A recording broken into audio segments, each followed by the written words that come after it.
Hello दोस्तों।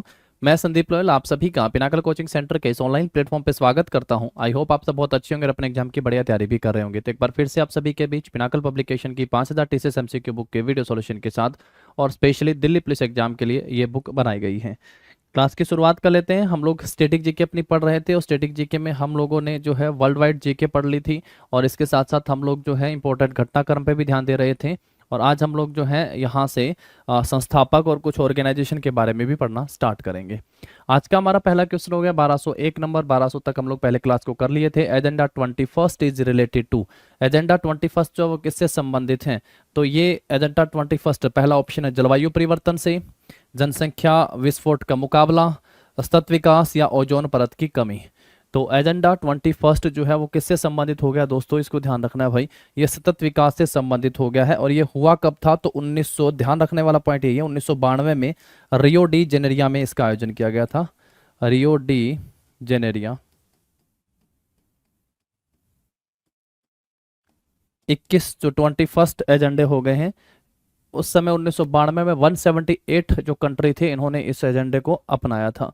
Ozone परत की कमी और जलवायु परिवर्तन, जनसंख्या विस्फोट मुकाबला नहीं है। ऑप्शन जो होगा हमारा यहाँ पे इस क्वेश्चन का सस्टेनेबल डेवलपमेंट जो है वो आंसर हो जाएगा। यूनाइटेड नेशन के भी हम लोग पढ़ के हैं, सस्टेनेबल डेवलपमेंट गोल्स पढ़ के हैं, जो कितने थे? सस्टेनेबल डेवलपमेंट गोल याद होगा आप सबको, यहाँ पे भी क्वेश्चन पूछे गए थे।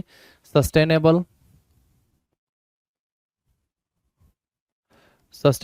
डेवलपमेंट गोल कितने हैं दोस्तों? 17 गोल हो गए हैं यूनाइटेड के, हम लोग नेशन के पढ़ के आते हैं। इन गोल को अचीव करने के लिए जो लक्ष्य रखा गया था 2030 तक का है। 2030 तक का लक्ष्य रखा गया था। आगे बढ़ते हैं, अपने नेक्स्ट क्वेश्चन के ऊपर आते हैं। फिर इसके बाद नेक्स्ट देखो, Earth Hour is organised by. Earth Hour का आयोजन जो है वो किसके द्वारा किया जाता है? पहला अर्थ आवर फाउंडेशन के द्वारा किया जाता है, उसके बाद यूनेस्को के द्वारा किया जाता है, और नेचर जो फंड है WWF इसके द्वारा आयोजन किया जाता है, या यूनाइटेड नेशन इन्वायरमेंट प्रोग्राम के द्वारा। यूनाइटेड नेशन इन्वायरमेंट प्रोग्राम की स्थापना कब की गई थी? 1972 में इसकी स्थापना की गई थी। और WWF जो है इसके द्वारा जो है इसकी शुरुआत की गई थी। इसकी शुरुआत कब की गई थी इसके द्वारा? तो ध्यान रखेंगे, इसकी शुरुआत जो 2007 से की गई थी, 2007 से। जबकि WWF जो है इसकी स्थापना अगर आप सबसे पूछे कि भी इसकी स्थापना कब की गई थी, तो इसकी स्थापना 1961 में की गई थी। 1961 में इसकी स्थापना की जाती है। WWF की स्थापना कब होती है? 1961 में। WWF के द्वारा जो है अर्थ आवर की शुरुआत कब की गई थी? तो 2007 से जो इसकी शुरुआत की गई थी। यूनाइटेड नेशन इन्वायरमेंटल जो प्रोग्राम हो गया है, इसकी शुरुआत 1972 में। इसकी स्थापना कब होती है? 1972 में जो है इसकी स्थापना होती है। यूनेस्को वर्ल्ड हेरिटेज साइट के लिए हो गया है हमारा।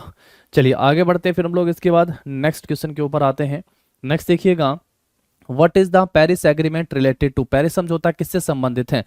निरस्त्रीकरण से, जलवायु परिवर्तन से, बाघों को बचाने से संबंधित हो गया है, या फिर सड़क सुरक्षा से? तो पेरिस समझौता जो है वो जलवायु परिवर्तन से हो गया है। जबकि एजेंडा 21 पढ़ के आते हो, एजेंडा एजेंडा 21 जो है ये किससे संबंधित हो गया है? एजेंडा 21 अगर ये आप सबसे पूछा हुआ है तो ये सतत विकास से संबंधित हो गया है। एजेंडा 21 जो है वो सतत विकास से संबंधित हो गया है। एजेंडा 21 ये 1992 में रियो डी जेनेरिया में इसका आयोजन हुआ था। और जलवायु परिवर्तन से संबंधित हो गया है आपका पेरिस का। ध्यान रखेंगे इस समझौते में बाघों का बचना, सड़क सुरक्षा, जलवायु से था, तो ये ध्यान रखेंगे। और इससे पहले जो हम लोग क्या पढ़ के आए थे, एक मैंने आप सबको लास्ट टाइम भी बताया था, सस्टेनेबल डेवलपमेंट गोल वो यूनाइटेड नेशन के थे, 17 थे। और 2030 तक जो है उन गोल को अचीव करने का जो टारगेट रखा गया था, 2030 तक गोल को अचीव करने का टारगेट रखा गया था, जलवायु परिवर्तन से संबंधित हो गया है। नेक्स्ट क्वेश्चन के ऊपर आते हैं फिर हम लोग इसके बाद। जो ये पेरिस समझौते वाले थे 2015 में इनको अपनाया गया था। What was the agreement between India and China cold. Bharat और चाइना के बीच में जो समझौता है इसको किस नाम से जाना जाता है बताइएगा? मार्शल संधि, मैत्री समझौता। मैत्री तो एक ट्रेन है, मैत्री ट्रेन एक्सप्रेस आप सबने सुना होगा, मैत्री ट्रेन। ये भारत और बांग्लादेश के बीच है, इंडिया में बांग्लादेश के बीच, इंडिया और बांग्लादेश के बीच जो है इस ट्रेन की शुरुआत हो रही है, चलती है। पंचशील समझौता है, 5 समझौते हुए हैं इसके तहत भारत और चाइना के बीच की है। और इसके ये समझौते हुए कब थे? अगर ये आप सबसे पूछ रहे हैं तो ध्यान रख सकते हो आप सब, 29 अप्रैल 1954 को जो है ये समझौते हुए थे। 1954 को ये समझौते होते हैं। और भारत और बांग्लादेश के बीच ये ट्रेन जो है कब चली थी? 2008 में भारत और बांग्लादेश के बीच समझौता। और थार एक्सप्रेस जो भारत और पाकिस्तान के बीच चली है। समझौता थार भारत और पाकिस्तान के बीच है, मैत्री भारत और बांग्लादेश के बीच है। ये ट्रेन 2008 में चली थी। और पंचशील समझौता भारत और चाइना के बीच 5 समझौते पर हस्ताक्षर होते हैं। 29 अप्रैल 1954 का है पंचशील समझौता, 1954 का ध्यान रखेंगे। और भारत और पाकिस्तान के बीच जो है एक नदी जल समझौता भी है, इंडिया व पाकिस्तान, इंडिया व पाकिस्तान सिंधु जल समझौता, सिंधु जल समझौता, सिंधु जल समझौता है भारत और पाकिस्तान के बीच। ये कब होता है भाई जल समझौता? तो 1960 में होता है। भारत सिंधु नदी और उसकी सहायक नदियों का कितना प्रतिशत पानी यूज कर सकता है? तो 20% पानी जो भारत यूज कर सकता है। तो ऑप्शन हमारे यहाँ से क्या सही आंसर हो जाएगा दोस्तों? ऑप्शन जो होगा सी सही आंसर हो जाएगा। आगे बढ़ते हैं फिर हम लोग इसके बाद अपने नेक्स्ट क्वेश्चन के ऊपर आते हैं। आप देखिएगा यहाँ से जो हमारे सामने क्वेश्चन आएंगे वो आपके संस्थापक से संबंधित आएंगे। Who among the following was the founder of राष्ट्रीय स्वयंसेवक संघ इन 1925? निम्नलिखित में से कौन जो है 1925 में राष्ट्रीय स्वयं सेवक संघ के जो हैं संस्थापक हैं? दीनदयाल उपाध्याय, केशव बलिराम हेडगेवार, माधवराव सदाशिव गोलवलकर और विनायक दामोदर सावरकर। सही आंसर क्या हो जाएगा आपका? केशव बली हेडगेवर जो हैं सही आंसर हो जाएगा। ये राष्ट्रीय स्वयंसेवक संघ के संस्थापक थे। और अगर आपसे पूछे भैया इसका हेडक्वार्टर कहाँ पे है तो आंसर क्या कर देंगे? नागपुर में जो है संघ का मुख्यालय है। नागपुर कहाँ पे है? महाराष्ट्र में। विनायक दामोदर सावरकर जो एक क्रांतिकारी हुए थे, अंडमान की जेल में रहते हैं। और अंडमान निकोबार की जो जेल है सेलुलर जेल, इसका नाम जो है अब वीर सावरकर के नाम पर रख दिया गया है। सेलुलर जेल किस जेल का नाम रख दिया गया? वीर सावरकर के नाम पे। तो सेलुलर जेल का नाम जो है वो वीर सावरकर के नाम पे रख दिया गया है। अंडमान में पोर्ट ब्लेयर में, कहाँ पे मेरे दोस्तों? Port Blair. जो पोर्ट ब्लेयर का एयरपोर्ट है, अंतर्राष्ट्रीय एयरपोर्ट जो है पोर्ट ब्लेयर का, उसका नाम भी किसके नाम पर है? तो वीर सावरकर के नाम पर ही है पोर्ट ब्लेयर अंतर्राष्ट्रीय एयरपोर्ट। विनायक दामोदर सावरकर। कहते हैं कि जेल में जो है इन्होंने जेल की दीवारों पर इतिहास लिख दिया था वीडी सावरकर। तो इंडियन फ्रीडम वार करके एक पुस्तक भी आती है जो इनके द्वारा लिखी गई है वीडी सावरकर के द्वारा। आगे बढ़ते हैं फिर इसके बाद नेक्स्ट क्वेश्चन के ऊपर आते हैं। नेक्स्ट देखिएगा, in which year was the Tata Iron and Steel Company founded? Tata Iron and Steel Company की स्थापना जो है किस वर्ष होती है? Tata Iron and Steel Company 1906 में, 1909 में, 1907 में, 1905 में। टाटा आयरन स्टील कंपनी की स्थापना जो है दोस्तों 1907 में हुई थी। अगर कुछ मैं आप सबसे इस्पात संयंत्र पूछूं, अगर आप सबसे भिलाई इस्पात संयंत्र, भिलाई इस्पात संयंत्र जो है बताओ इसकी स्थापना जो है कब कहाँ की गई थी? भिलाई इस्पात संयंत्र कहाँ पे? कैसे याद रख सकते हो? देखो भिलाई कब होगी? जब 6 लोग संघ में आएंगे तो क्या होगा? भलाई होगी। क्या 6 लोग? 6 लोग से क्या याद रखोगे? छत्तीसगढ़। भिलाई इस्पात संयंत्र कहाँ पे? छत्तीसगढ़ में। और संघ से मतलब क्या हो गया? यूएसएसआर, सोवियत संघ के द्वारा जो है इसकी, सोवियत संघ की सहायता से इसकी स्थापना की गई थी। सोवियत संघ के जो है सहयोग से इसकी स्थापना की गई थी। भिलाई इस्पात संयंत्र कहाँ पे हो गया? छत्तीसगढ़ में। यूएसएसआर की सहायता से जो इसकी स्थापना की गई थी। आगे बढ़ते हैं फिर इसके बाद अपने नेक्स्ट क्वेश्चन के ऊपर आते हैं। नेक्स्ट देखिएगा, यस बैंक के संस्थापक कौन थे? The founder of Yes Bank? Rajesh Kappu, Rahul Kumar, Prashant Kumar, Rana Kapoor. तो कौन थे दोस्तों? राणा कपूर इसके संस्थापक थे। राणा कपूर के साथ जो राणा कपूर व अशोक कपूर भी, राणा कपूर व अशोक कपूर भी जो है आप यहाँ से ध्यान रखेंगे। ये जो है यश बैंक की स्थापना करते हैं। कब स्थापना करी गई थी? तो 2004 में यश बैंक की स्थापना की गई थी। भारत में अगर आप सबसे पूछे टोटल 12 जो है कॉमर्शियल बैंक रह गए हैं, वाणिज्यिक बैंक। वाणिज्यिक बैंक जो है वो कितने रह गए? 12। सबसे बड़ा हम लोग पढ़ के आते हैं अपना आरबीआई इन सब के ऊपर हो गया है आरबीआई। आरबीआई के नीचे अगर हम लोग पढ़ना स्टार्ट करते हैं तो सबसे बड़े वाणिज्यिक बैंक में एसबीआई का नाम आता है। उसके बाद हम लोग इनको पढ़ के आते हैं, पीएनबी के बारे में पढ़ के आते हैं। आरबीआई की स्थापना अगर आप सबसे पूछे किसने करी थी तो आपका आंसर होगा आरबीआई की स्थापना जो 1935 में की गई थी। 1935 में इसकी स्थापना की गई थी। इसका मुख्यालय कहाँ पे हो गया दोस्तों? मुंबई में इसका मुख्यालय हो गया है आरबीआई का। और आरबीआई के जो वर्तमान में 25वें गवर्नर हो गए हैं क्योंकि सबसे शक्तिशाली बैंक है, तो गवर्नर का नाम क्या हो गया है? शक्तिकांत दास। अभी खास बात क्या है दोस्तों, शक्तिकांत दास को जो अभी हाल ही में गवर्नर ऑफ द ईयर चुना गया है। क्या चुना गया है? Governor of the year Shaktikanta Das को चुना गया। इतिहास में 2 ही भारतीय ऐसे गवर्नर हुए जिनको गवर्नर ऑफ द ईयर चुना गया है, एक 25वें गवर्नर और दूसरा 23वें 23rd गवर्नर। नाम क्या था? रघुराम राजन। इन दोनों को रघुराम राजन, इनको जो है गवर्नर ऑफ द ईयर चुना गया है। पीएनबी भी सबसे आपका 1894 में पढ़ के आते हैं। पीएनबी की स्थापना जो है कौन करते हैं? तो लाला लाजपत राय, क्योंकि पेपर में इसी हिसाब से पूछा जाता है कि लाला लाजपत राय का जो है नाम किसकी स्थापना के साथ आता है, कौन से बैंक की? तो लाला लाजपत राय पीएनबी की स्थापना करते हैं। पंजाब केसरी के नाम से जाने जाते हैं। किस नाम से जाने जाते हैं दोस्तों? पंजाब केसरी के नाम से लाला लाजपत राय जाने जाते हैं।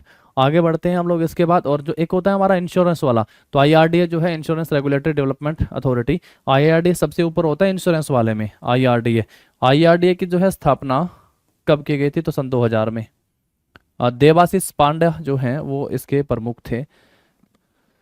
आगे बढ़ते हैं फिर हम लोग इसके बाद नेक्स्ट क्वेश्चन के ऊपर आते हैं। नेक्स्ट देखिएगा हमारा अगला क्वेश्चन यहाँ पे क्या है?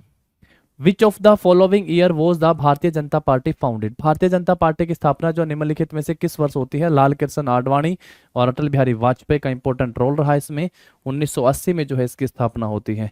भारतीय जनता पार्टी की स्थापना कब हुई थी? 1980 में हुई थी। और कांग्रेस का तो इतिहास आप सबको पता होगा भाई। कांग्रेस, अगर आप सबसे पूछे कि सबसे पहला कांग्रेस की स्थापना कब होती है, आंसर करो फटाफट से। दूसरा, किसने जो है इसकी स्थापना की थी? कांग्रेस के फर्स्ट अधिवेशन जो है कहाँ पे हुआ था? कांग्रेस का पहला अधिवेशन कहाँ पे हुआ था? और एससी बोस ने जो है कब अध्यक्षता करते? सुभाष चंद्र बोस ने। और गांव में अधिवेशन कब हुआ था? ये चीजें पेपर में पूछी जाती हैं। और महात्मा गांधी ने जो है किस अधिवेशन की अध्यक्षता करी थी? महात्मा गांधी ने जो है किस अधिवेशन की अध्यक्षता करी थी? बताओ फटाफट से आंसर क्या हो जाएगा दोस्तों। स्थापना जो है 28 दिसंबर 1885 को होती है।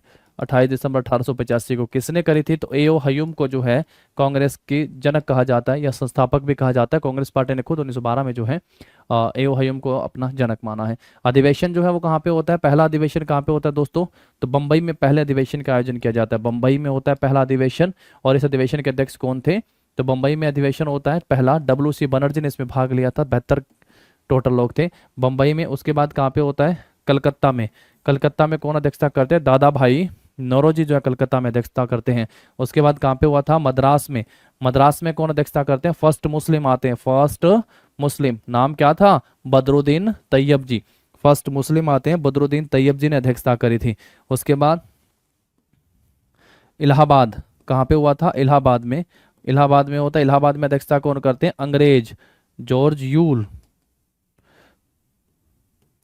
जॉर्ज यूल, क्या पढ़ के आते हो? फर्स्ट अंग्रेज।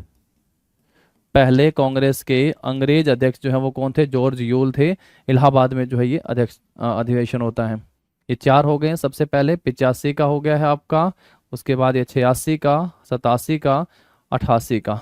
ये ध्यान रखेंगे आप सब। पहले WC बनर्जी अध्यक्षता करते हैं, फिर दादा भाई नौरोजी करते हैं। उसके बाद फर्स्ट मुस्लिम बदरुद्दीन तैयब जी आते हैं। और 88 में जो होता है जॉर्ज यूल अध्यक्षता करते हैं।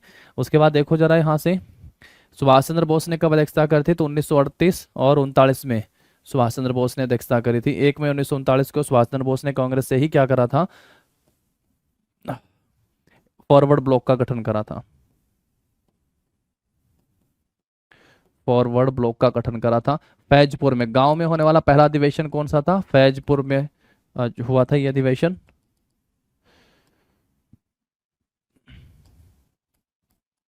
फैजपुर में हुआ था। इसकी अध्यक्षता किसने करी थी? जवाहरलाल नेहरू ने। और जवाहरलाल नेहरू की अध्यक्षता में 1929 का हुआ था। कहाँ पे हुआ था दोस्तों? लाहौर में हुआ था। और लाहौर में इसकी अध्यक्षता भी करी गई थी, जिसमें पूर्ण स्वराज की मांग रखी गई थी। पूर्ण स्वराज, ये पेपर में पूछा जाता है। महात्मा गांधी ने इकलौते अधिवेशन की अध्यक्षता करी थी। 1924 में हुआ था ये। 1924 में हुआ था। कहाँ पे होता है? बेलगांव। बेलगांव अधिवेशन की अध्यक्षता करते हैं। ठीक है भैया। वैसे बहुत सारे पॉइंट हैं जो आप सबको यहाँ से पढ़ने होंगे। कांग्रेस से 28 दिसंबर 1885 को कांग्रेस की स्थापना होती है, जबकि भारतीय जनता पार्टी बीजेपी की स्थापना का वर्ष जो रहा वो 1980 रहा। 1980 में इसकी स्थापना होती है। आगे बढ़ते हैं फिर हम लोग अपने नेक्स्ट क्वेश्चन के ऊपर चलते हैं। इसके बाद देखिएगा नेक्स्ट है हमारा Neil Nongkynrih is a concert pianist and founder of dash from India. Neil Nongkynrih एक कंसर्ट पियानो वादक हैं और भारत में डैश के संस्थापक हैं? ईस्ट प्रेड Malayalam choir, Indian fusion chamber, Shillong chamber और the Mozart choir of India. तो जो नील नोंगनो, तो नोंगर वाइल वैसे करके पढ़े गए आते हैं, जैसे लग रहा हो कि कहीं नॉर्थ ईस्ट के हैं। तो ये जो है ऑप्शन जो होगा हमारा यहाँ पे इस क्वेश्चन का सही आंसर क्या हो जाएगा? ऑप्शन सी पे मार्क कर देना, ऑप्शन सी सही आंसर हो जाएगा। और इन्होंने जो है 2010 में इंडिया गोट चैलेंज भी जीता था। इंडिया गोट चैलेंज के विनर थे और 2015 में जो है पद्मश्री भी दिया गया था। 2015 में क्या दिया गया था दोस्तों? 2015 में पद्मश्री से भी सम्मानित जो है वो किया गया था, 2015, ध्यान रखेंगे। चलिए आगे बढ़ते हैं फिर हम लोग इसके बाद अपने नेक्स्ट क्वेश्चन के ऊपर आते हैं। नेक्स्ट देखो, भारतीय जनता पार्टी जो है स्थापना किस वर्ष होती है? एक बार फिर से रिपीट हो गया क्वेश्चन, 1980 हो जाएगा। ठीक है, ये 2 दिसंबर 2021 को पूछा गया था, ये 23 नवंबर 2021 को पूछा गया था। मतलब अलग अलग शिफ्ट में क्वेश्चन जो आप सबको यहाँ से देखने को मिले होंगे, है ना। नेक्स्ट देखो, in which of the following year was Indian museum in Calcutta founded? निम्नलिखित में से किस वर्ष जो है कलकत्ता में भारतीय संग्रहालय की स्थापना की गई थी? तो कलकत्ता में भारतीय संग्रहालय की स्थापना कब की गई थी? 1886 में, 1845, 1798, 1814 में। कब की गई थी? 1814 में। और किसके द्वारा की गई थी? एशियाटिक सोसाइटी के द्वारा जो है, एशियाटिक सोसाइटी ऑफ बंगाल पढ़ के आते हो, एशियाटिक सोसाइटी ऑफ बंगाल के द्वारा जो है कलकत्ता में भारतीय संग्रहालय की स्थापना की गई थी। अगर आप सबसे पूछे कि भारतीय पुरातत्व के जनक कौन है, अगर आप सबसे पूछे कि भारतीय पुरातत्व के जनक कौन है, तो भारतीय पुरातत्व के जनक कौन हो गए? कनिंघम को जो है, कनिंघम को भारतीय पुरातत्व का जनक कहा जाता है। कनिंघम को भारतीय पुरातत्व के जनक कहे जाते हैं। ऑप्शन क्या हो जाएगा हमारे यहाँ पे दोस्तों? इस क्वेश्चन का डी सही आंसर हो जाएगा। भारतीय संग्रहालय की स्थापना जो है कहाँ पे की गई थी? कलकत्ता में। कब की गई थी? 1814 में। किसके द्वारा की गई थी? एशियाटिक सोसाइटी के और बंगाल के द्वारा जो स्थापना की गई थी। आगे बढ़ते हैं फिर इसके बाद नेक्स्ट क्वेश्चन के ऊपर आते हैं। ये भी फिर से रिपीट हो गया क्वेश्चन, देखो, in which year was the Tata Iron and Steel Company TISCO, Tata Iron and Steel Company TISCO की स्थापना कब होती है? तो इसकी स्थापना जो दोस्तों 1907 में हुई थी। 1907 में 25 अगस्त 1907 को जो है स्थापना होती है। टाटा एयरलाइंस की अगर आप सबसे पूछे भाई, टाटा एयरलाइंस की स्थापना कब हुई थी बताओगे जरा? JRD टाटा ने जो है, हम लोग पढ़ के आते हैं, पहला लाइसेंस प्राप्त करा था JRD टाटा एयरलाइंस की स्थापना जो है 1932 1932 में जो है टाटा एयरलाइंस की स्थापना होती है 1932 में। और मुंबई से कराची तक पहली उड़ान भरी थी भाई, मुंबई से कराची फर्स्ट फ्लाइट। और भारत में पहली उड़ान सेवा की शुरुआत तो इलाहाबाद से नैनी के बीच में होती है 1911 में। इलाहाबाद से नैनी के बीच में जो है, नैनी के बीच फर्स्ट जो है उड़ान सेवा, फर्स्ट यूं कह सकते हो, मुंबई से कराची के बीच में टाटा एयरलाइंस की स्थापना होती है 1932 में होती है। पहले जिनके पास लाइसेंस था ड्राइविंग का, वो जो पायलट का, सॉरी, वो आपके JRD टाटा थे। 1929 की बात है। 1932 में टाटा एयरलाइंस की स्थापना करते हैं। मुंबई से जो है कराची के बीच पहली जो है फ्लाइट उड़ी थी। चलिए नेक्स्ट क्वेश्चन के ऊपर आते हैं फिर हम लोग इसके बाद। देखो जरा, नेक्स्ट है हमारा क्वेश्चन, वंदना लूथरा एक भारतीय प्रेरणादायक उद्यमी है जो निम्न में से किसके संस्थापक है? Vandana Luthra is an Indian inspirational entrepreneur who is the founder of. तो किसके संस्थापक हैं? पहला ऑप्शन है सोवा के संस्थापक हैं, उसके बाद बॉडी कैफे के संस्थापक हैं, VLCC हेल्थ केयर के संस्थापक हैं, त्वचा योग से संबंधित हैं। तो VLCC जो है हेल्थ केयर के संस्थापक हो गए हैं वंदना लूथरा। अब देखो, ये कभी कभार एक आध क्वेश्चन आप सबको जो है 20-50 पेपरों में देखने को मिलते हैं, तो उनको आप सब वन लाइनर टाइप ही पढ़ लीजिएगा, क्योंकि प्रीवियस पेपरों में पूछे गए हैं ना। तो आप लोगों को थोड़ी सी ड्यूटी बनती है कि हम लोग यहाँ से भी कुछ चीज़ों को समझ लें और याद कर लें। वंदना लूथरा जो है VLCC हेल्थ केयर के संस्थापक में से एक है। आगे बढ़ते हैं फिर हम लोग इसके बाद नेक्स्ट क्वेश्चन के ऊपर आते हैं। नेक्स्ट है आप सबके लिए यहाँ पे, the Bahujan Samaj party was founded in 1984। हम लोग अभी तक एक तो बीजेपी को पढ़ के आए थे, भारतीय जनता पार्टी, बीजेपी की स्थापना कब हुई थी? 1980 में हुई थी। उसके बाद जो है बीएसपी, बहुजन समाजवादी पार्टी, इसकी स्थापना कब हुई थी? 1984 में। और इनसे पहले हम लोग क्या पढ़ लिए हैं? कांग्रेस। कांग्रेस की स्थापना कब होती है? 1885 में स्थापना होती है। 1984 के में डैश के नेतृत्व में बहुजन समाज पार्टी का गठन किया गया था, अंडर द लीडरशिप ऑफ, बताना है, the Bahujan Samaj party was formed in 1984 under the leadership of dash, किसके भाई? कांशीराम। क्या आंसर होगा? कांशीराम के नेतृत्व में जो है इस पार्टी की स्थापना की जाती है। कांग्रेस हो गया 1885 में, बीजेपी 1980 में अटल बिहारी वाजपेयी और लाल कृष्ण आडवाणी का नाम सुना आप सबने, और बीएसपी बहुजन समाज पार्टी 1880 आपके 1984 हो गया है 1984 में। वर्तमान में अध्यक्ष आप सबको पता मायावती होंगे। चलो आगे बढ़ते हैं फिर हम लोग, इसके बाद नेक्स्ट क्वेश्चन के ऊपर आते हैं। Who is the founder of the biotech Indian company called Biocon? Biotech भारतीय कंपनी बायोकॉन के या के संस्थापक जो है वो कौन है? इंदु जैन, किरण मजूमदार शो, रतन टाटा, मुकेश अंबानी। तो रिलायंस सेल से जुड़े हैं, तो किरण मजूमदार शो जो हैं ये बायोकॉन के संस्थापक हैं। बायोकॉन के संस्थापक कौन हो गए? किरण मजूमदार बायोकॉन के संस्थापक हैं। आगे बढ़ते हैं फिर इसके बाद हम लोग, नेक्स्ट क्वेश्चन देखिएगा। फेसबुक के सीईओ और संस्थापकों में से कौन एक है? Who is the CEO and one of the founder of Facebook? Facebook की स्थापना कब होती है? फेसबुक की स्थापना होती है 2004 में। उनमें से कौन एक है जो फेसबुक के संस्थापक हैं? Mark Zuckerberg. मार्क जुकरबर्ग जो है वो सही आंसर हो जाएगा आपका ऑप्शन यहाँ पे बी। मार्क जुकरबर्ग जो है फेसबुक के फाउंडर हैं। 2004 में जो फेसबुक की स्थापना होती है। जो सोशल मीडिया की साइट है ना, ये तो आप सबको पता होना चाहिए मैं कब कब इनकी स्थापना होती है। आगे बढ़ते हैं, और कौन इनके संस्थापक के रूप में है? नेक्स्ट देखिएगा, माइक्रोसॉफ्ट के संस्थापक के रूप में किसका नाम आता है? स्टीव जॉब्स सबसे पहले लिख दिया, स्टीव जॉब्स। तो एप्पल के साथ नाम जुड़ा हुआ है। बिल गेट्स हो गया माइक्रोसॉफ्ट के। माइक्रोसॉफ्ट की स्थापना किसने करी थी दोस्तों? बिल गेट्स ने करी थी। कब करी थी? 1975 में। किसके साथ भाई? क्या नाम है? पॉल एलन के साथ। स्टीव जॉब्स जो है वो एप्पल के साथ हो गए हैं। मार्क जकरबर्ग जो है वो फेसबुक के संस्थापक हो गए हैं। और ये तो सब जानते हैं, इन्हीं का नाम आता है। माइक्रोसॉफ्ट में बिल गेट्स ही जो है आप सब के आते हैं।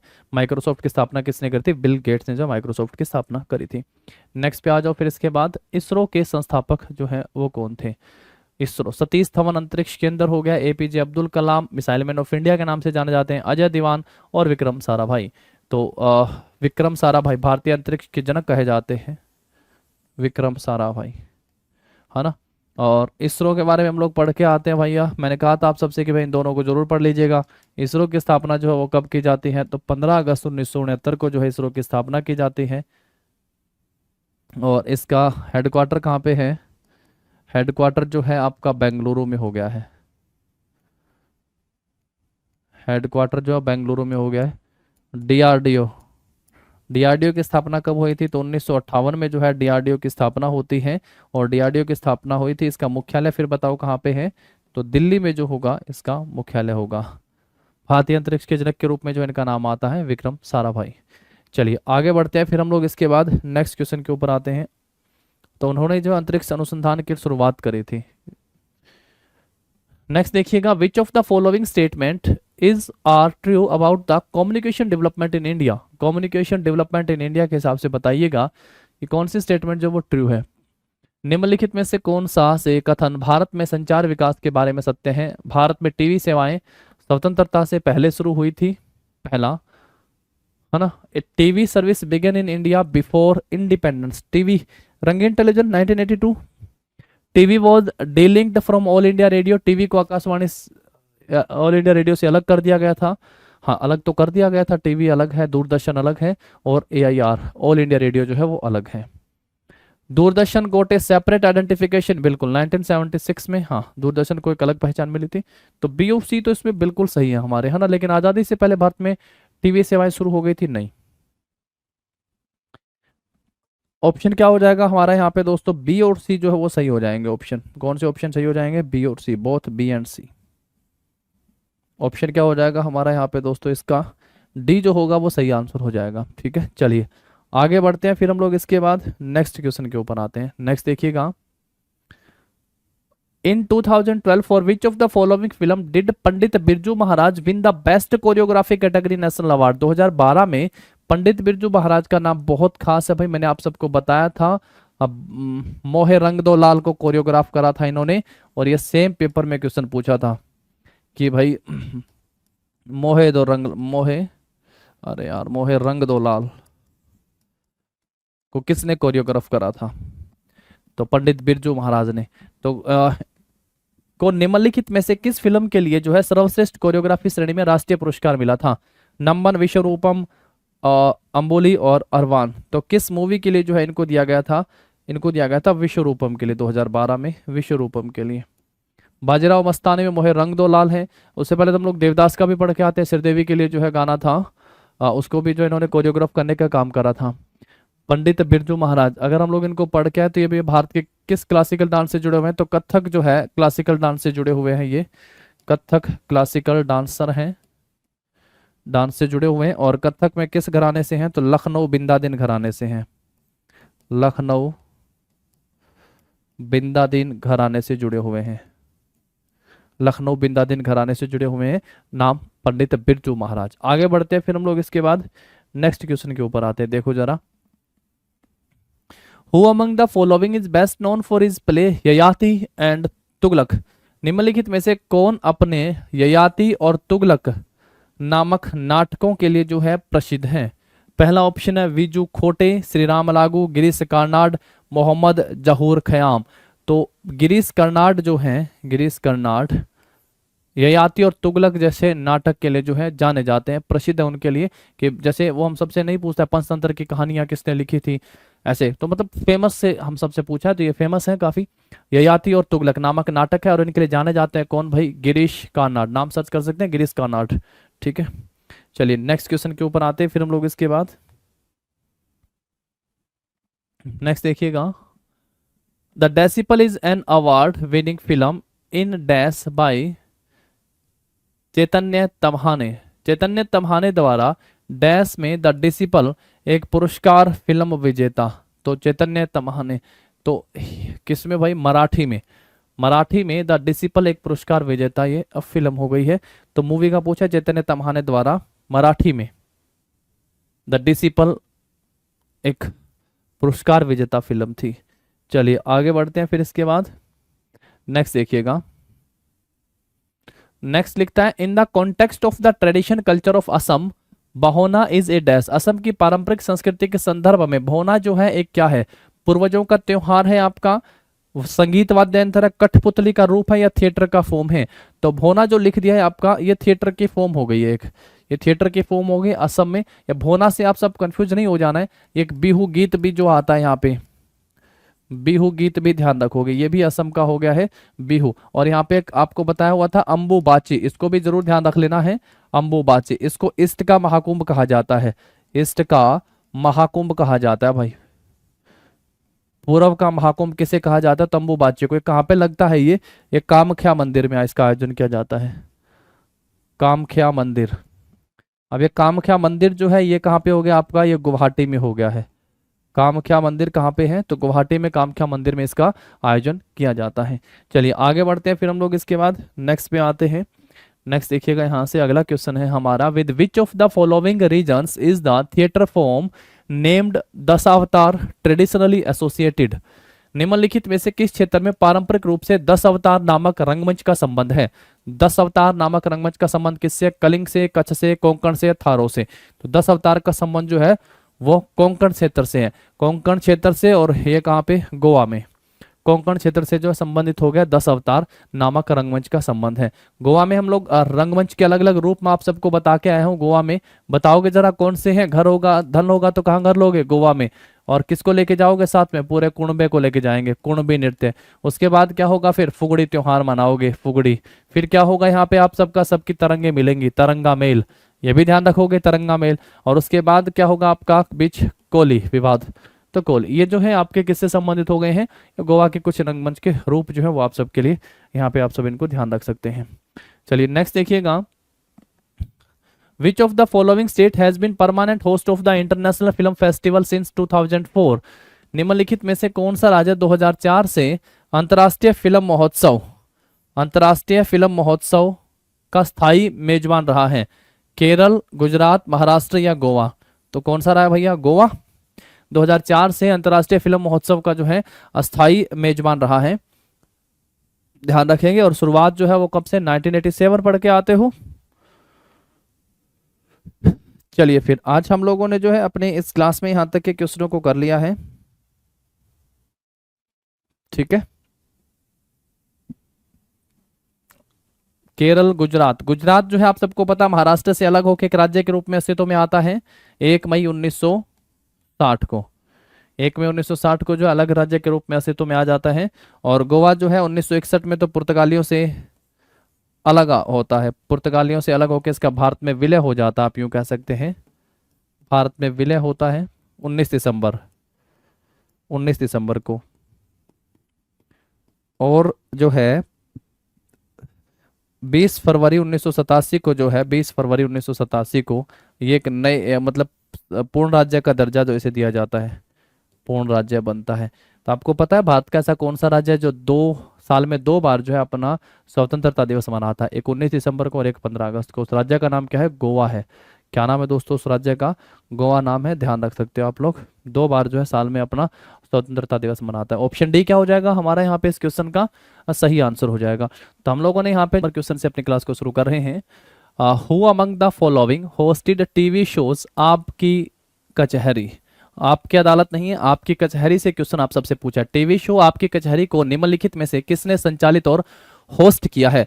बताइएगा। नाम आप सबने सुना होगा, किरण बेदी का नाम भी आप सब ऑप्शन में यहां से देख पा रहे हैं। अब आप सबको बस इसी पॉइंट पे आना है, क्योंकि टीवी शो आपकी कचहरी जो है वो किसने संचालित करा था? किरण बेदी। ऑप्शन जो होगा हमारा यहाँ पे क्या सही आंसर हो जाएगा? ऑप्शन बी सही आंसर हो जाएगा। फर्स्ट वोमेन आईपीएस महिला आईपीएस है भारत की किरण बेदी। और अगर आप सबसे पूछे कि ये शो जो है वो कब होस्ट किया गया था, तो इसके स्टार्टिंग से अगर आप सबको पूछे कि कब, तो 2008 की बात है, 2008। इसमें एक नाम आप सब देख पा रहे हैं, मेधा पाटकर। मेधा पाटकर का नाम भी बहुत इंपॉर्टेंट है, नर्मदा बचाओ आंदोलन के साथ नाम जुड़ा हुआ है। नर्मदा बचाओ आंदोलन, नर्मदा बचाओ आंदोलन के साथ जो है नाम जुड़ा हुआ है। और नर्मदा बचाओ आंदोलन जो है कब शुरू हुआ था, कब की बात है? तो 1989 में नर्मदा बचाओ आंदोलन मेधा पाटकर के नेतृत्व में 1989 की बात है। और आपकी कचहरी, आपकी अदालत नहीं, आपकी कचहरी किरण बेदी ने होस्ट करा था। फर्स्ट वुमन आईपीएस है और 2008 से शुरू हुआ था ये। चलिए आगे बढ़ते हैं, फिर हम लोग इसके बाद अपने नेक्स्ट क्वेश्चन के ऊपर आते हैं। नेक्स्ट देखिएगा, द फिल्म शतरंज के खिलाड़ी is based on A short story by dash. Film शतरंज के खिलाड़ी डैश की एक लघु कथा पर आधारित है। जयशंकर प्रसाद, रामधारी सिंह दिनकर, सूर्यकांत त्रिपाठी और मुंशी प्रेमचंद की एक लघु कथा पर जो है ये बेस्ड है। ऑप्शन क्या होगा हमारा? डी इस क्वेश्चन का सही आंसर हो जाएगा। शतरंज के खिलाड़ी मूवी जो है वो मुंशी प्रेमचंद की एक लघु कथा पर जो है फोकस्ड है। नेक्स्ट देखिएगा यहां से, Which of the following film is set in the backdrop of the India-China War in 1962? Bharat और पाकिस्तान चाइना के बीच जो 1962 का युद्ध हुआ था उसके ऊपर बेस्ड जो है ये मूवी है 1962। इस मूवी को कब मनाया गया था? तो 1964 में मनाया गया था। हजारों ख्वाहिशें ऐसी मूवी है। हकीकत, इस मूवी का नाम क्या है दोस्तों? हकीकत है। तो ऐसे चीजें भी पेपर में आई हुई हैं, तो आप सबको बहुत ध्यान से इन चीजों को समझना है और याद कर लेना है। हकीकत जो मूवी है 1962 के भारत चीन के युद्ध के ऊपर आधारित है। 1964 में ये फिल्म बनाई गई थी। भारत चाइना युद्ध के ऊपर निर्धारित फिल्म हो गई है। नेक्स्ट पे आते हैं इसके बाद। नेक्स्ट देखिएगा, name the theatre and film actor who apart from training contestants for miss India peasant has also hosted A popular quiz show in 1970। 1970 के समय में जो है वो एक 1970 के दशक में एक लोकप्रिय प्रश्नोत्तरी शो की मेजबानी भी की थी। उस नाटक एवं फिल्म अभिनेता या अभिनेत्री का नाम बताएं जिसने मिस इंडिया ताज के लिए प्रतिभागियों को प्रशिक्षण यानी ट्रेनिंग देने का काम करा था। मुंबई में 1970 के दशक में एक लोकप्रिय प्रश्नोत्तरी की मेजबानी भी करी थी। सिमी गौरेवाल, तबसुम, पद्मा लक्ष्मी और साबिर मर्चेंट। क्या आंसर हो जाएगा? साबिर मर्चेंट जो होगा हमारा ऑप्शन डी इस क्वेश्चन का सही आंसर हो जाएगा। साबिर मर्चेंट 1970 के दशक में एक जो है क्विज या फिर प्रश्नोत्तरी शो को जो उन्होंने होस्ट भी करा था, और मुंबई में जो है उन्होंने मिस इंडिया पीजेंट के लिए जो है ट्रेनर का भी काम वहां पे किया था। ऑप्शन क्या हो जाएगा हमारा यहाँ पे? ए जो होगा इस क्वेश्चन का सही आंसर हो जाएगा। नेक्स्ट पे आइएगा इसके बाद, which film maker also played a role in the historical film Gandhi. किस विज्ञापन फिल्म निर्माता ऐतिहासिक फिल्म गांधी में एक भूमिका भी निभाई थी? सईद जाफरी, एलेक पदमसी, गरसन दा कुन्हा, रोशन सेठ। सही आंसर क्या हो जाएगा? एलेक पदमसी। गांधी में जो है भूमिका भी निभाई थी, और फिल्म गांधी के लिए आप सबको पता भी होगा भानु अथैया, भानु अथैया जो है इनको फिल्म गांधी में जो है कॉस्ट्यूम डिजाइनिंग के लिए, कॉस्ट्यूम डिजाइन के लिए जो है ऑस्कर भी दिया गया था, ऑस्कर से भी जो है सम्मानित किया जा चुका है।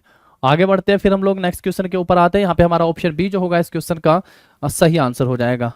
नेक्स्ट देखिएगा, Hindi feature film three idiots का एक पात्र लद्दाख के इंजीनियर डैश से प्रेरित है। A character in the Hindi feature film three idiots, Aamir Khan की मूवी है थ्री इडियट्स, देखी होगी आप सब ने। Was inspired by dash an engineer based in Ladakh. Phunsukh Wangchuk, Phunsukh Wangdu, Sonam Wangchuk, Sonam Wangdu.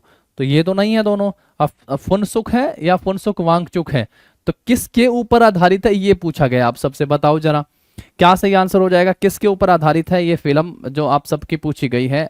यहाँ पे थ्री इडियट मूवी का एक कैरेक्टर है जो लद्दाख से हो गया यहाँ पे, बताओ किसके ऊपर। ये तो असल में जो आप सब देख पा रहे हैं ना नाम, ये तो मूवी में आप सबने नाम सुने होंगे, फुनसुक वांगडू नाम सुना होगा। जो कैरेक्टर था ना जिसके ऊपर ये फिल्म आधारित थी उसका नाम क्या था?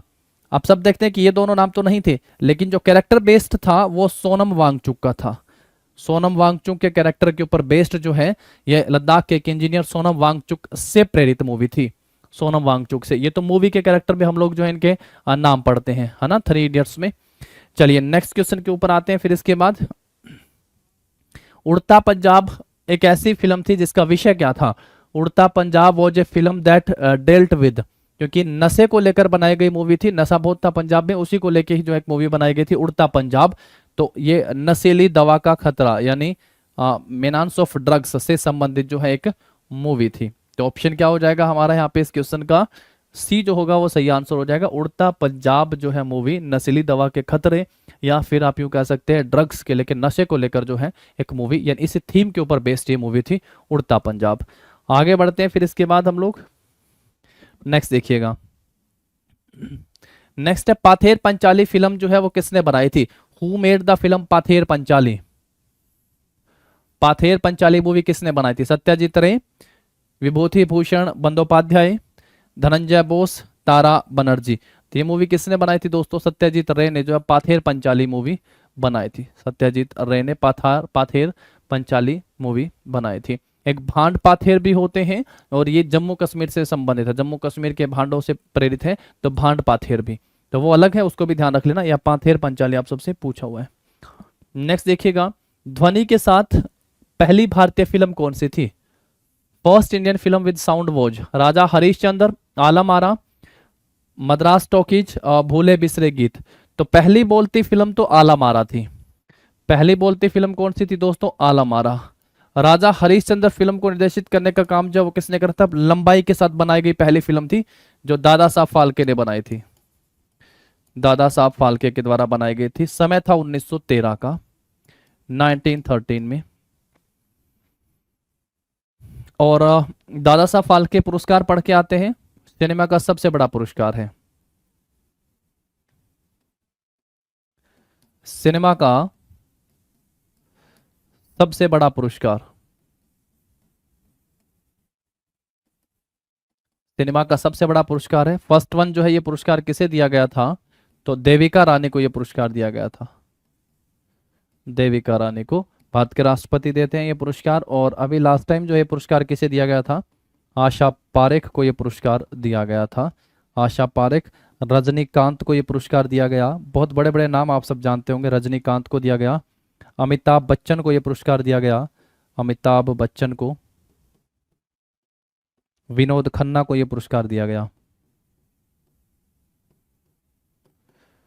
विनोद खन्ना को। तो सिनेमा का सबसे बड़ा पुरस्कार दादा साहब फाल्के। तो सिनेमा में उनके उत्कृष्ट योगदान के लिए जो उन्हीं के नाम पर जो इस पुरस्कार की स्थापना की गई है। आगे बढ़ते हैं फिर हम लोग इसके बाद नेक्स्ट क्वेश्चन के ऊपर आते हैं। नेक्स्ट लिखता है what is the motto of All India Radio. All India Radio का आदर्श वाक्य जो है क्या है? पहले पूछा जा चुका है क्वेश्चन। सबका साथ सबका विकास ना, सत्यमेव जयते नहीं, बहुजन हिताय बहुजन सुखाय, बिल्कुल। ऑप्शन जो है हमारा यहाँ पे सी सही आंसर हो जाएगा, बहुजन हिताय बहुजन सुखाय। ऑप्शन क्या हो जाएगा दोस्तों हमारा यहाँ पे सी इस क्वेश्चन का सही आंसर हो जाएगा। बहुजन हिताय बहुजन सुखाय जो है ऑल इंडिया रेडियो का मोटो या फिर आदर्श वाक्य हो गया है option C, All India Radio. Prasar Bharati के द्वारा इसकी शुरुआत 1936 में यानी उसी से की जाती है, प्रसार भारती। पहले एक थे, अब इंडिया AIR और दूरदर्शन जो है वो अलग भी हो चुके हैं। नेक्स्ट देखिएगा, digital India scheme was launched in which of the following year. Digital India योजना का शुभारंभ जो है निम्नलिखित में से किस वर्ष किया गया था? 2012 नहीं, 2010 भी नहीं, क्योंकि नरेंद्र मोदी या भाजपा की सरकार जो 2014 के बाद आई उन्होंने इसकी शुरुआत करी थी। तो सही आंसर क्या हो जाएगा? 2015 में। 2015 में जो इसकी शुरुआत की गई थी, 1 जुलाई 2015 को डिजिटल इंडिया की शुरुआत की गई थी। डिजिटल इंडिया की शुरुआत 1 जुलाई 2015 को की गई थी। नेक्स्ट क्वेश्चन के ऊपर आते हैं फिर इसके बाद देखिएगा। नेक्स्ट है the government of India in 2016 initiated a scheme aiming to develop an ecosystem that promotes and nurtures entrepreneurship across the country called dash। Bharat सरकार ने 2016 में निम्नलिखित में से कौन सी योजना शुरू की थी जिसका उद्देश्य देश भर में उद्यमिता को बढ़ावा देना और उसका पोषण करने के लिए एक पारिस्थितिकी तंत्र को विकसित करना जो है ये टारगेट रखा गया था। पहला है स्टैंड अप इंडिया, उसके बाद प्रधानमंत्री कौशल विकास योजना या फिर स्टार्टअप इंडिया योजना। तो बताइएगा कब कौन सी योजना जो हो गई है? महात्मा गांधी ग्रामीण रोजगार गारंटी अधिनियम, मनरेगा ना, मनरेगा नरेगा की शुरुआत तो 2006 से की गई थी। कहां से की गई थी? आंध्र प्रदेश में। पेपर में क्वेश्चन पूछा था इस योजना के आगे जो MG नाम एक प्रीफिक्स जो है वो कब लगा दिया गया था? तो आंसर क्या दिया गया था?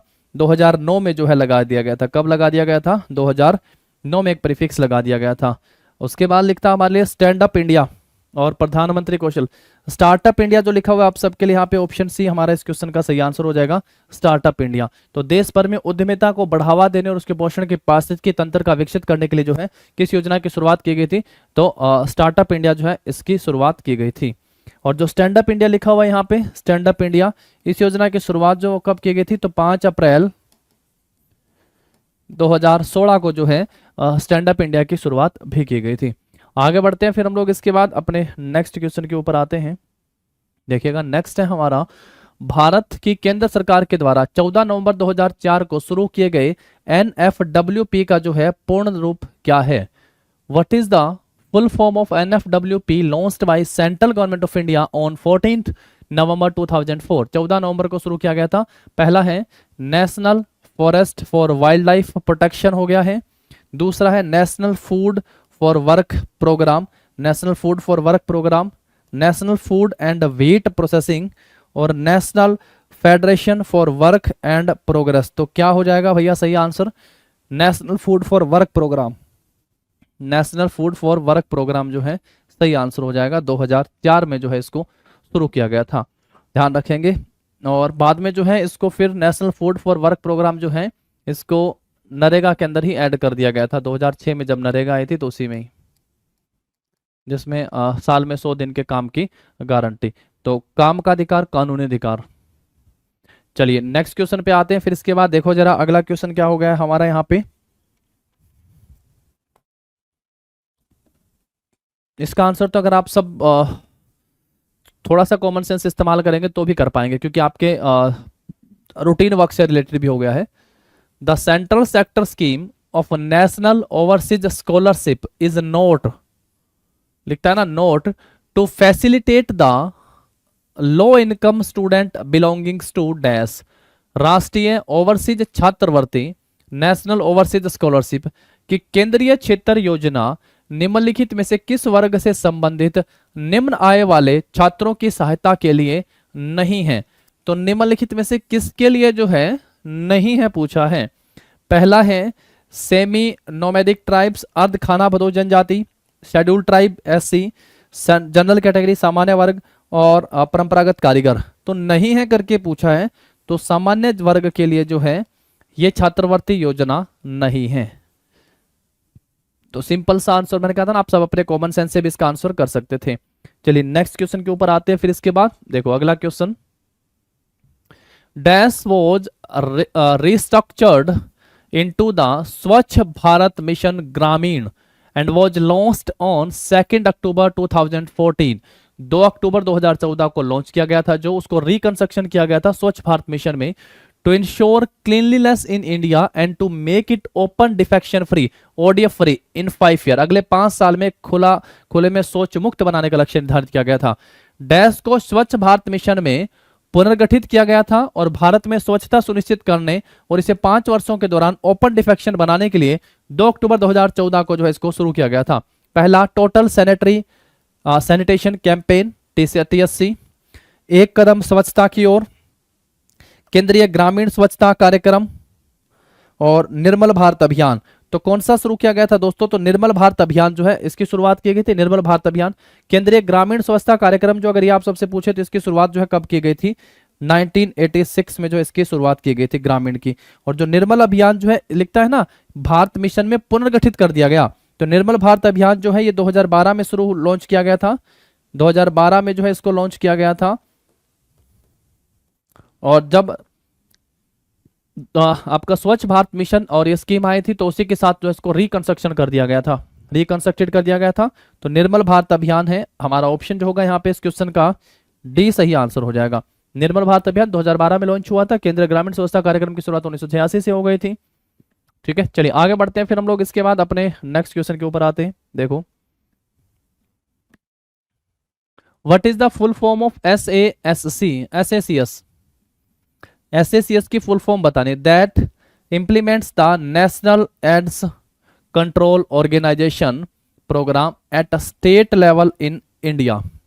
SACS का पूर्ण रूप क्या है जो भारत में राज्य स्तर पर राष्ट्रीय एड्स नियंत्रण संगठन कार्यक्रम को लागू करता है? State ads prevention and control scheme, scheme for AIDS control in state AIDS control society. बिल्कुल, स्टेट एड्स कंट्रोल सोसाइटी जो होगा ऑप्शन सी हमारा इस क्वेश्चन का सही आंसर हो जाएगा। इनकी स्थापना जो अगर आप सबसे पूछे एड्स कंट्रोल सोसाइटी की स्थापना कब होती है तो 1992 में जो है स्थापना हुई थी। 1992 में एड्स कंट्रोल सोसाइटी की स्थापना की गई थी। अगर आप सबसे पूछे इनका मुख्यालय कहाँ पे है तो नई दिल्ली में जो है इसका मुख्यालय है। ठीक है, ऑप्शन सी सही आंसर हो जाएगा। State AIDS control society Bharat में राज्य स्तर पर राष्ट्रीय एड्स नियंत्रण संगठन कार्यक्रम को लागू करता है। और एड्स 1 दिसंबर को मनाया जाता है क्या? एड्स डे, एड्स दिवस के रूप में मनाया जाता है। चलिए आगे बढ़ते हैं। फिर हम लोग इसके बाद ध्यान रखिएगा NASC जो आप सबका लिखा हुआ है राष्ट्रीय एड्स नियंत्रण संगठन कंट्रोल हो गया है आपका। तो ये स्थापना जो है 1992 में राष्ट्रीय स्तर पर जो इसकी शुरुआत की गई थी 1992 में, और इसका मुख्यालय कहाँ पे है? नई दिल्ली में हो गया है। और इसी के नियंत्रण में काम करती हैं स्टेट एड्स कंट्रोल सोसाइटियां नेशनल एड्स कंट्रोल के तहत। नेक्स्ट पे आते हैं। फिर इसके बाद नेक्स्ट देखिएगा, loans up to what amount can be issued under Mudra Shishu loan. मुद्रा शिशु लोन के अंतर्गत कितनी राशि तक जो है ऋण जारी किया जाता है? मुद्रा शिशु लोन के अंतर्गत 50,000 60,000 30,000 और 10,000। तो कितना लोन जारी किया जाता है? 50,000 का जो शिशु लोन जो है मुद्रा शिशु लोन के अंतर्गत जो है लोन जारी किया जाता है 50,000 तक के अंतर्गत। तो ऑप्शन जो होगा हमारा यहाँ पे क्या सही आंसर हो जाएगा? ऑप्शन ए सही आंसर हो जाएगा। आगे बढ़ते हैं। फिर इसके बाद हम लोग नेक्स्ट क्वेश्चन के ऊपर आते हैं। नेक्स्ट देखो, हरियाली is a water set development project sponsored by central government. हरियाली जो है एक वाटर सेट प्रोग्राम हो गया है जो सेंट्रल गवर्नमेंट के द्वारा जो स्पॉन्सर किया गया है। Which of the following is not the aim of this project, निम्नलिखित में से कौन सा जो इसका प्रोजेक्ट का एम नहीं है। देखिएगा अब जो इक्के दुखे क्वेश्चन जैसे पूछे जा रहे हैं ग्राफ से कोई किसी स्कीम से, उनको हम लोग जो है वन लीनियर टाइप कर रहे हैं ताकि आप सबको जो है एक तो चारों ऑप्शन पे ना जाएं और सीधा वन लीनियर आप सब इनको याद करने की कोशिश करें। देखिए हरियाली जो है केंद्र सरकार द्वारा प्रायोजित एक जल संभार, तो लिखता है ना वाटर सेट डेवलपमेंट प्रोजेक्ट हो गया है, जल संभार विकास योजना है। निम्नलिखित में से कौन सा इस परियोजना का उद्देश्य जो है नहीं है पूछा है। पहला, जल विद्युत उत्पादन के लिए पानी उपलब्ध करवाना, बिल्कुल ये उद्देश्य हो गया है, जल विद्युत उत्पादन करवाना, है ना। मतलब पानी इकट्ठा कर रहे हैं तो क्या हो गया, कृषि के लिए पानी उपलब्ध करवाना, बताओ क्या कृषि के लिए पानी उपलब्ध करवाना उद्देश्य हो गया है। तीसरे नंबर पे लिखता है पानी पीने के लिए जो है पानी का संरक्षण, पीने के लिए पानी का संरक्षण। और चौथा लिख दिया है मत्स्य पालन और वनीकरण के लिए जो है संरक्षण उपलब्ध करवाना। अब देखो आपने कभी सुना कि जो हरियाली केंद्र सरकार का जो वाटर सेट लगाया गया है और वहां पे बिजली पैदा जो है पानी से की जा रही है, उसके लिए तो जो है हाइड्रो इलेक्ट्रिक प्रोजेक्ट होते हैं, भारत सरकार के हाइड्रो इलेक्ट्रिक प्रोजेक्ट होते हैं। अब जो जल संचयन कराना कि बारिश के पानी को इकट्ठा किया जा रहा है और पानी वो किस लिए है, या तो कृषि के लिए पानी उपलब्ध हो, या पीने के लिए पानी उपलब्ध हो, या मत्स्य पालन के लिए जो पानी उपलब्ध हो। कौन सा नहीं होगा, जल विद्युत उत्पादन के लिए पानी उपलब्ध करवाना जो है ये नहीं होगा। तो ऑप्शन ए जो होगा हमारे यहाँ पे, इसके लिए क्या होते हैं हमारे पास हाइड्रो इलेक्ट्रिक प्लांट होते हैं, हाइड्रो इलेक्ट्रिक प्लांट पढ़ के आते हैं। जल विद्युत परियोजना आप सब कह सकते हो, प्रोजेक्ट कह सकते हो, जल विद्युत परियोजना। तो ऑप्शन जो होगा हमारे यहाँ पे क्या आंसर हो जाएगा, ए जो है सही आंसर हो जाएगा। और इन योजनाओं की शुरुआत जो है कब की गई थी, 2003 में जो है इसकी योजना की स्टार्टिंग की गई थी। ठीक है, ऑप्शन ए क्या होगा हमारा यहाँ पे इसका सही आंसर हो जाएगा। चलिए आगे बढ़ते हैं, फिर इसके बाद हम लोग नेक्स्ट क्वेश्चन के ऊपर आते हैं। नेक्स्ट देखिएगा, भारत में केंद्रीय ग्रामीण स्वच्छता कार्यक्रम किस वर्ष शुरू किया गया था। पीछे पूछा था ना, in which year was the central rural sanitary programme launched in India, कब शुरुआत की गई थी दोस्तों इसकी, 1984, 87 या 86, बिल्कुल 1986 में जो है इसकी शुरुआत की गई थी। नरेगा पे पूछा था हम सबसे, नरेगा की शुरुआत कब की गई थी, 2006 में आंध्र प्रदेश से नरेगा की शुरुआत की गई थी। इसके आगे एमजी जो है प्रीफिक्स कब लगाया गया था, तो 2009 में जो है इसके आगे एमजी प्रीफिक्स, महात्मा गांधी जो है नाम इसके आगे लगाया गया था, मनरेगा फिर इसको बनाया गया था, तो मनरेगा हो गया है। आगे बढ़ते हैं फिर हम लोग इसके बाद नेक्स्ट क्वेश्चन के ऊपर आते हैं। नेक्स्ट देखिएगा, which of the following scheme is also known as Aajeevika, किस स्कीम को आजीविका भी कहा जाता है। नेशनल रूरल एम्प्लॉयमेंट मिशन, राष्ट्रीय ग्रामीण रोजगार मिशन नरेगा, नेशनल अर्बन राष्ट्रीय शहरी रोजगार मिशन, उसके बाद नेशनल रूरल लाइवलीहुड मिशन राष्ट्रीय ग्रामीण आजीविका मिशन, या फिर नेशनल बैकवर्ड एम्प्लॉयमेंट मिशन। तो किस मिशन को जो आजीविका भी कहा जाता है, तो ग्रामीण राष्ट्रीय ग्रामीण आजीविका मिशन जो है इसे आजीविका के नाम से भी जाना जाता है। तो ऑप्शन क्या हो जाएगा हमारा यहाँ पे, इसका सी सही आंसर हो जाएगा। इसकी शुरुआत कब हुई थी दोस्तों, 2011 में जो है इसकी शुरुआत होती है, 2011 में। ग्रामीण स्वच्छता कार्यक्रम की शुरुआत कब होती है, 1986 में होती है। नरेगा की शुरुआत कब हो गई थी, नरेगा की शुरुआत बताओ 2006 में आंध्र प्रदेश के बंदावली से इसकी शुरुआत की गई थी। नेक्स्ट पे आते हैं फिर इसके बाद अगला क्वेश्चन देखो, the national design policy was announced in India in which year, Bharat में राष्ट्रीय डिजाइन, इसके तहत आपने देखा नेशनल इंस्टीट्यूट ऑफ डिजाइन भी जो अलग अलग जगह स्थापित है। राष्ट्रीय डिजाइन नीति की घोषणा किस वर्ष की गई थी, 2010 में, 2008 में, या फिर 2007 में। तो भारत में राष्ट्रीय डिजाइन नीति की घोषणा जो 2007 में की गई थी। अगर पूछे आप सबसे किस पंचवर्षीय योजना के तहत, तो 11वीं पंचवर्षीय योजना थी उस समय, 11वीं पंचवर्षीय योजना के तहत इसकी शुरुआत जो है की गई थी। पंचवर्षीय योजना किसके तहत चलती थी भैया, प्लानिंग कमीशन हम लोग पढ़ के आते थे, planning commission of India Bharat का योजना आयोग होता था। अध्यक्ष कौन होते थे, नरेंद्र मोदी। अगर आप सबसे पूछे कि भैया इसकी स्थापना जो है कब की गई थी, तो 15 मार्च 1950 को। और इसको खत्म कब कर दिया गया था भैया, इसने काम करना कब बंद कर दिया गया था, डिसमिस कह सकते हो आप सब। तो ये कब कर दिया गया था, जब आपका 15 अगस्त 2014 को प्रधानमंत्री नरेंद्र मोदी की घोषणा के साथ ही बंद हो जाता है आपका, और इसके जगह फिर एक नया स्वरूप आता है जिसको बोलते हैं national institution for transforming India, NITI Aayog. NITI Aayog कब आया था भाई, फिर 1 जनवरी 2015 को जो है नीति आयोग की स्थापना होती है 1 जनवरी 2015 को। प्रधानमंत्री जो है इसके अध्यक्ष होते हैं। प्रधानमंत्री नीति आयोग के भी अध्यक्ष थे। प्लानिंग कमीशन जो पढ़ के आते हो आप, योजना आयोग, उसके भी अध्यक्ष प्रधानमंत्री थे। 11वीं पंचवर्षीय योजना के तहत 2007 में जो है राष्ट्रीय डिजाइन पॉलिसी जो है इसकी शुरुआत की गई थी। आगे बढ़ते हैं, फिर हम लोग इसके बाद नेक्स्ट पे आते हैं। नेक्स्ट देखो, विच of the following is a biometric enabled digital service for pensioner launched by the government of India. Bharat सरकार द्वारा पेंशन भोगियों के लिए शुरू की गई एक बायोमेट्रिक सक्षम डिजिटल सेवा निम्नलिखित में से कौन सी है? पहला, प्रधानमंत्री जीवन ज्योति बीमा योजना। कौन सी हो गई दोस्तों? प्रधानमंत्री जीवन ज्योति बीमा योजना, प्रधानमंत्री मुद्रा योजना, प्रधानमंत्री जन धन योजना, जीवन प्रमाण। कौन सी योजना हो गई है?